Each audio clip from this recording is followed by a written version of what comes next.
그래서 제가 경기 북도를 추진하려는 정치인들한테 가서 그렇게 얘기했습니다. 하여튼 하기만 해봐라. 도청 소재지를 고향으로 바꿀 것을 도민 투표에 붙여서 가져올 거고 경기도 북도 도지사도 천년만년 고양시가 계속할 거다.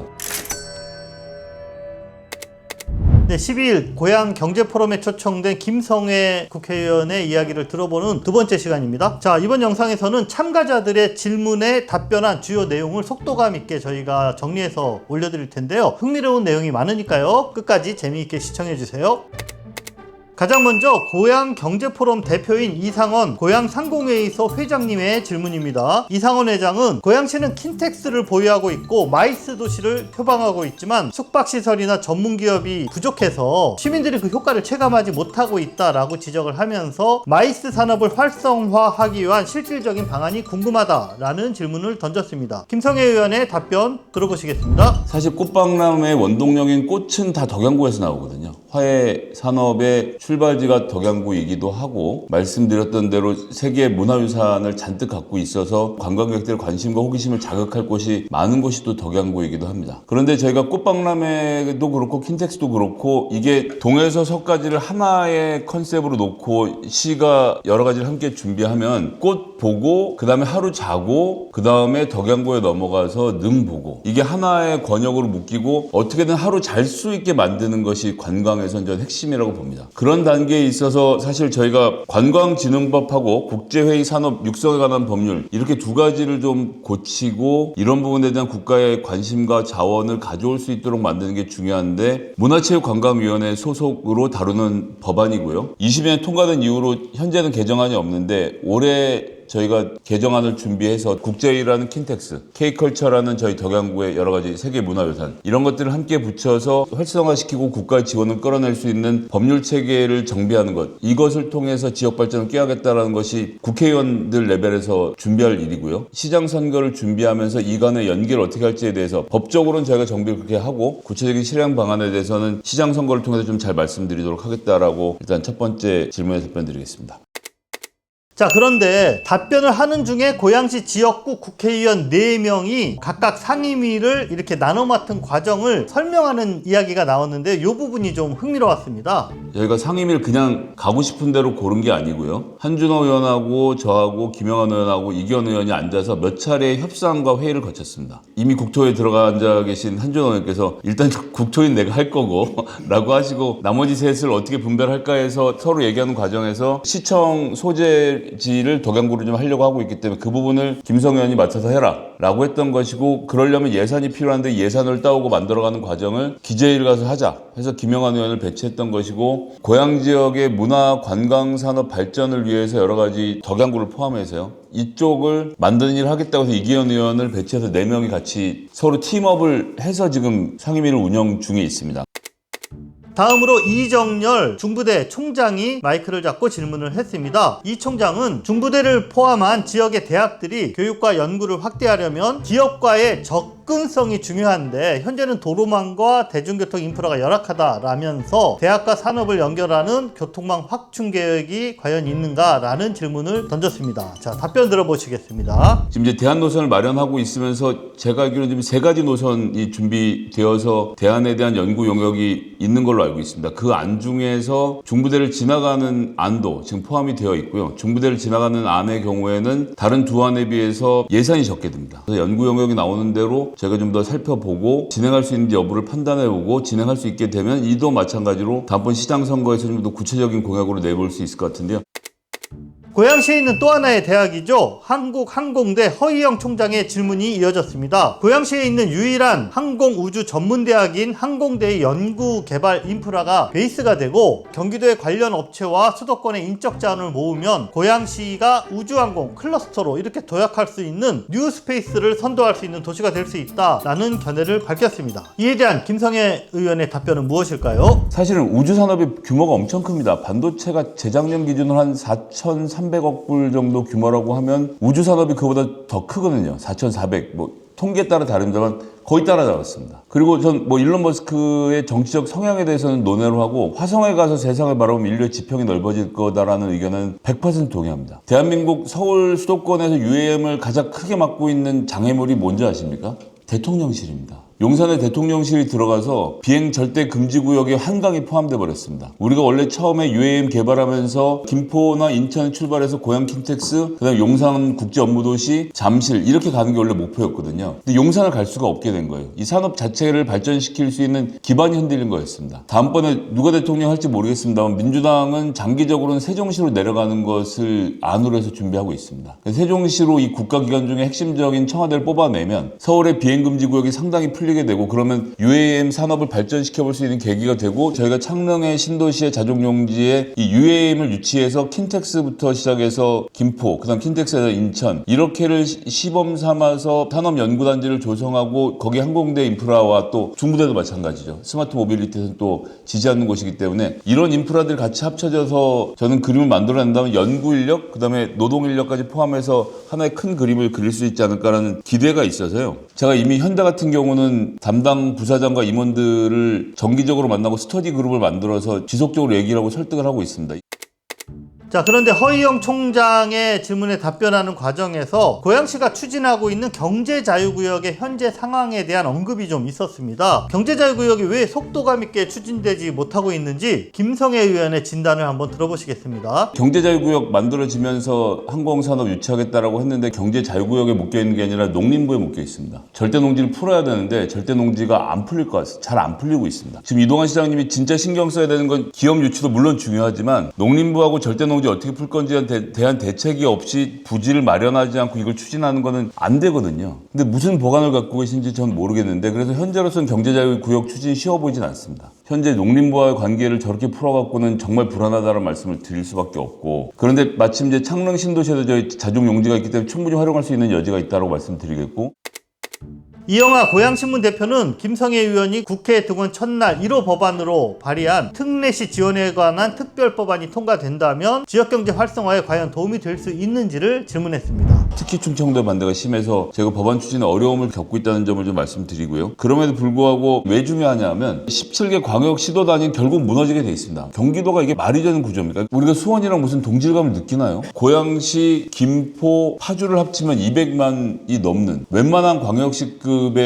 체제를 갖출 수 있는 곳이 된다고 생각합니다. 근데 요즘 라페스타가 왜 안 됩니까? 은평구가 잘 돼서 안 되나요? 운정이 잘 돼서 안 됩니다. 젊은 사람들이 운정으로 가니까 그렇거든요. 벌써 이 지역 안에서의 교류가 전 일어나고 있고 이게 충분히 그려질 수 있는 그림이라고 생각합니다. 세 개를 합쳐서 광역시라고 이름을 붙이든 뭐라고 붙이든 생활 공동체를 만들고 공동생활 권역 안에서의 경제 발전을 꾀한다는 측면에서는 전 충분히 파주하고 고양하고 김포는 같이 뭉쳐서 뭘 할 국리를 좀 해야 된다고 생각하고 특례시 특별권을 자꾸 강화하려는 이유는 특례시장에게 더 많은 권한을 주기 위해서입니다. 너는 지금 이동환 시장이 니네 당도인데 그런 법을 내면 어떻게 하냐고 하는데 그게 무슨 상관입니까? 지방자치가 활성화가 안 되는 이유는 지방자치의 의원, 여기 계신 의원님들에게 충분한 권한을 주지 않기 때문입니다. 재선 삼선했던 의원들도 나는 고양시장을 해보겠어라고 도전하게 만드는 이런 풍토와 문화가 생겨서 해당 지역의 지방자치가 발전할 수 있도록 만드는 기틀에서의 특례시 권한 강화를 말씀드리는 것이고요. 앞선 질문에 답변하는 과정에서 김동연 지사가 현재 추진하고 있는 경기북도 분도 문제에 대한 언급도 나왔는데요. 어떤 견해를 갖고 있는지 한번 들어보시죠. 경기도라는 이 광역체계가 얼마까지 버틸 수 있을지는 잘 모르겠습니다. 근데 저는 개인적인 입장으로는 경기북도는 유권자들의 입장을 들어서 정하겠지만 제 입장은 반대입니다. 그런 식으로 뭐 대충 쪼개갖고 니들끼리 알아서 살아라고 떨어져 나가면서 이름을 무슨 평화누리 자치도로 한다 그랬는지 뭔지 뭐 저희 같은 정당의 도지사가 하는 일이지만 저는 그렇게 할 생각이 단 1도 없습니다. 이어서 위시티 3단지 입주자 대표회의 회장을 맡고 있는 양형승 신우 파워텍 지사장이 마이크를 잡았는데요. 고양시 모든 분야에서 지역경제가 심각하게 피폐되고 있다라고 진단한 후에 이러한 위기 상황을 타개하기 위해서는 정부 또는 지자체가 정말 적극적이고 파격적인 이런 재정정책, 지원정책을 펼쳐야 한다라는 주장을 했습니다. 우리가 수도권 과밀억제 권역이잖아요. 인구 과밀억제 권역인데 창릉에다가 몇만 명을 또 집어넣겠답니다. 뭐 그런가 했더니 좀 이따 또 대공을 만들더니 거기 또 9천 세대를 집어넣겠다는 거예요. 아니 수도권 과밀억제 권역이라며 인구를 늘리면 안 된다며. 근데 왜 자꾸 사람을 갖다 넣냐. 일자리는 안 만들고 해결책이 안 나오죠. 근데 전 접근법을 좀 다르게 봐야 된다고 보는데 지금 저출산 문제가 심각하게 논의가 되고 있고 노동력 부족의 논의가 되고 있습니다. 근데 이 이유가 뭐냐면 취업 여성들이 얼마 되는지 경력 단절은 얼마 됐고 실제로 다른 지역에 비해서 비해서 어떤지 2000년대 초반 통계는 고양시가 다른 지역에 비해서 여성 취업률이 낮았습니다. 그러니까 멀쩡히 일할 수 있는데 못하는 사람이 많다는 거예요. 그렇게 만들어 놓고는 무슨 신도시 미신이 동탄 미신이 해갖고 어디 애들 라이드하고 아침에 앉아서 커피 마시는 사람처럼 비하를 하는데, 아니 애들 데려다주고 직장 가서 일해서 돈 벌고 싶지 누가 거기 앉아서 커피 먹고 싶습니까? 출산이 안 되는 이유 중에 중요한 게 이 베드타운 때문이라는 점을 우리가 강조해서 이야기하고, 창릉 신도시 같은 경우를 만들어지면, 그러니까 고양시 전체를 성장 관리 권역으로 못하는 건 나도 알겠다. 근데 창릉 신도시를 만들면 그 안에 있는 산업단지라도 성장 관리 권역으로 지정을 해줘야 될 거 아니냐. 고학력의 여성 인력들이 그 곳에 가서 일을 할 수 있도록 환경을 만들면 기업 입장에서도 이득이고, 그리고 고양시에 사는 시민들에게도 이득이 될 거라고 생각합니다. 그래서 전 적급법을 좀 바꿔서 국가를 상대로 과밀 억제 권역에다가 인구를 더 넣으라고 만들어 놨으면 거기에 대해서는 책임져라. 내가 다 책임지라고는 안 하겠다. 지금의 이 규제를 좀 타파해볼 방법, 여성 인력에 대한 이야기, 출산율에 대한 이야기 좀 꺼내서 이 문제를 뒤집어보는 방법을 찾겠다. 이게 큰 틀에서 드린 말씀이고요. 이어 지역경제 활성화 방안 중 하나인 지역화폐 문제, 자 요거에 대한 언급도 있었네요. 지역화폐를 고양시만 지금 31개 시 중에서 유일하게 안 하고 있습니다. 아무리 얘기해도 시의원님도 매일 가서 말씀들 하실 텐데, 예. 안 듣고 있는 건 시장의 고집입니다. 그럼 뭐 선출직으로서 자기 책임지겠다고 하는 거니까 제가 정치적으로 욕할 수 있지만 물리적으로 해결할 수 있는 방법은 없고요. 해당 지역에서 썼을 경우에 시가 지원할 수 있는 인센티브를 준비하는 조례 등을 준비하는 것은 저희가 또 추진하겠습니다. 일단 고양페이부터 다시 원점을 돌려놔야 되는데, 고양페이 카드 있던 거 지갑에서 빼갖고 지금 책상 서랍에 넣어놨습니다. 쓸 수가 없으니까 들고 다닐 수가 없잖아요. 현재 시장은 안 하겠다고 하니 이 부분에 대해서는 다음번 저희가 시장 선거 때 강하게 따져묻고 지역 내에서 경기가 선순환할 수 있는 대책들을 더 준비하도록 하겠습니다.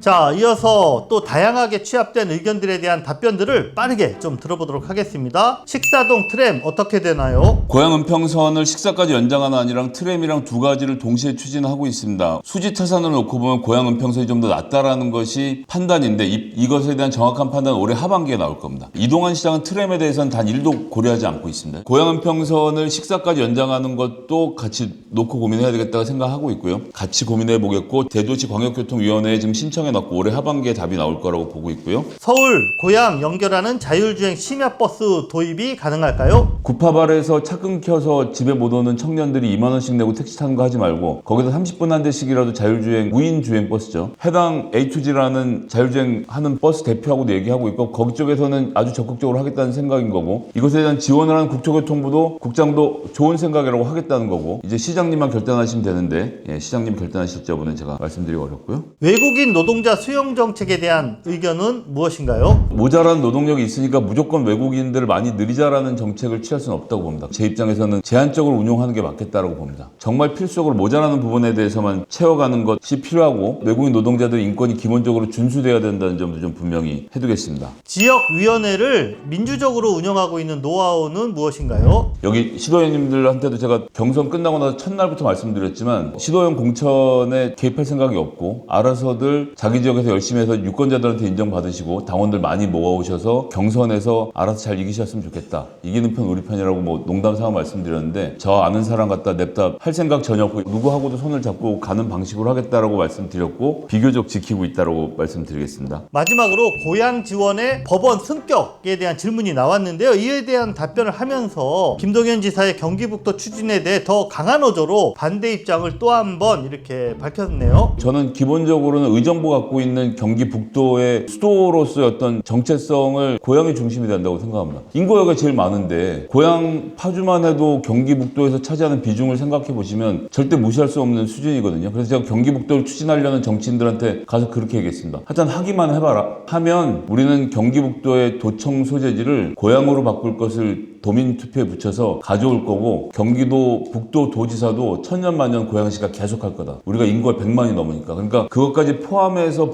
분도 문제에 대해서 엄중하게 고민해봐라라고 얘기했습니다. 북도 분도 문제는 고양 시민들의 의견을 따를 생각이지 어떤 정치인이 제안했다고 해서 따라갈 의사는 전혀 없고요. 지금 현재로서는 그런 방식의 분도에 대해서는 반대하고 있는데, 다만 의정부가 아니라 고양이 중심이 되어야 하고, 그러기 위해서 우리가 할 수 있는 일들을 찾아서 싸움을 해야 된다라고 생각합니다.